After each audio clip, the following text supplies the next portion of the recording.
আল্লাহ সুবহানাহু ওয়া তাআলা বললেন যে ফেরাউনকে ওয়াজাওয়াজনা বিবানি ইসরাঈল আল বাহরা فأتبعهم فرعون وجنوده بغيا وعدوا حتى إذا أدركه الغرق قال آمنت أنه لا إله إلا الذي آمنت به بنو إسرائيل وأنا من المسلمين الله سبحانه وتعالى বললেন আমি মূসা সহ বনি ইসরাইলকে সমুদ্র পার করে দিলাম।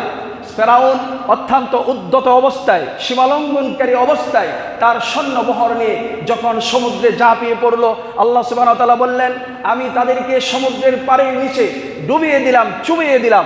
সেই অবস্থায় ক্বালা আমানতু আন্নাহু লা ইলাহা ইল্লাল্লাযী আমানাত বিহি বানু ইসরাঈল, ফেরাউন বলতে লাগলো ক্বালা আমানতু, আমি ঈমান আনলাম, লা ইলাহা ইল্লাল্লাহ ইল্লাল্লাযী, যে আল্লাহ ছাড়া আর কোনো ইলাহ নেই, বানু ইসরাঈল, আমি সেই রবের প্রতি ঈমান আনলাম, বনি ইসরাইল যেই রবের প্রতি ঈমান এনেছিল। কারণ সে এখানে ব্যাখ্যা করছে, অন্য সময় সে বলেছে আমি রব, এখন সে বলতেছে আমি রবের প্রতি ঈমান আনি নাই, বরং বনি ইসরাইল যেই রবের প্রতি ঈমান এনেছে আমি সেই রবের প্রতি ঈমান আনলাম। আল্লাহ সুবহানাহু ওয়া তাআলা সেই ব্যাখ্যাকে কবুল করে নাই, তার প্রার্থনাকে কবুল করে নাই। আল্লাহ বললেন আল আন, এখন তোমার সময় হয়েছে, ওয়াকাদ আসাইতা মিন ক্বাবলু ওয়া কুনতা মিনাল মুফসিদিন, একটু আগেও তো তুমি সীমালঙ্ঘনকারী ছিলে, ফাসাদকারী ছিলে।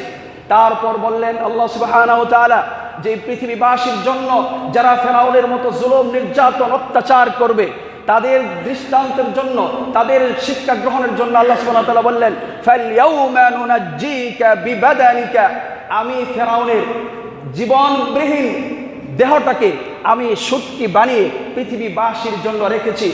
আল আনা ওয়াকাদ আসাইতা মিন ক্বাবলু ওয়া কুনতা মিনাল মুফসিদিন ফালইয়াউমা নুনাজ্জিকা বিবাদানিকা লিতাকুনা লিমান খালফাকা আয়া, যাতে করে পরবর্তীতে যারা ফেরাউনের চরিত্র গ্রহণ করবে তারা যেন ফেরাউনের এই মৃতদেহকে জানবিহীন দেহ দেখে তারা যেন শিক্ষা গ্রহণ করতে পারে যে ফেরাউনের কি অবস্থা হয়েছিল।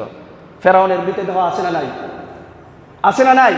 আল্লাহ সুবহানাহু ওয়া তাআলা বললেন লিতাকুনা লিমান খালফাকা আয়া, আমি পৃথিবীবাসীর জন্য নিদর্শন হিসাবে তা এই জানবিহীন মৃতদেহটাকে সুটকি বানিয়ে রেখেছি।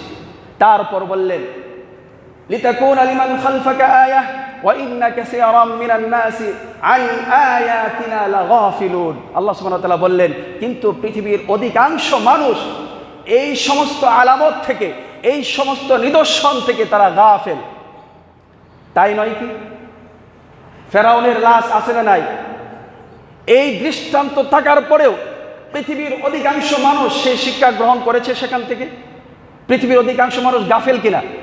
আল্লাহ সুবহানাহু ওয়া তাআলা বলছেন এত সুন্দরভাবে দৃষ্টান্ত স্থাপন করার পরেও পৃথিবীর অধিকাংশ মানুষ সেই শিক্ষা থেকে তারা গাফেল।